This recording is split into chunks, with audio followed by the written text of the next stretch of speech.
There were many technological advances that made life easier in my youth. But of all of these, there was one skill required of people in the 80s and 90s that most people just couldn't master, that of programming the VCR. However, the tired joke of the VCR flashing 12 endlessly was not something that I experienced. In fact, when it came to recording live TV, I was something of a human TiVo. Of course, this was pre-internet, and the only way to know what needed to be recorded was to consult the holy scripture of my youth, the TV Guide. You see, without context, it's truly harder to explain the virtue of this curiously shaped magazine than it is to describe a beautiful sunset to someone born blind. For even its most impressive features are laughable by today's standards, and bested by even a late 90s website.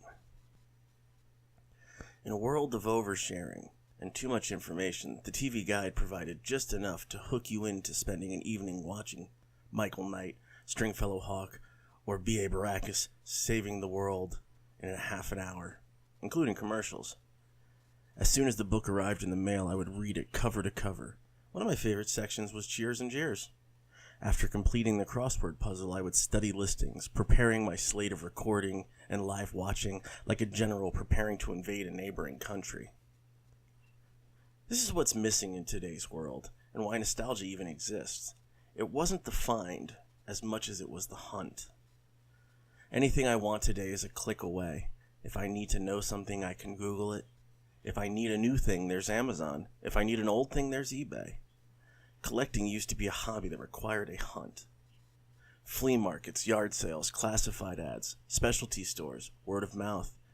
Getting the rare key issue comic, action figure mint on card, super rare vinyl import from your favorite band, or bootleg Godzilla movie required commitment, and that commitment was rewarded by finally possessing the item of desire.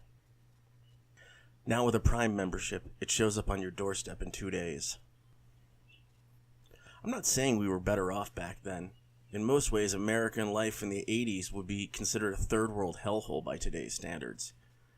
But there has been nothing to replace these things in teaching the benefits of patience, perseverance, and delayed gratification that are required to live in a civilized world.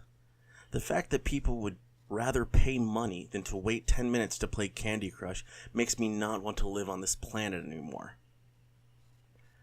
Many skills that one learns in life eventually become obsolete.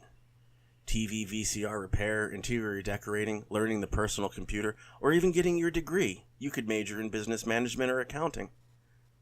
Hell, I once took a year-long course in MS-DOS.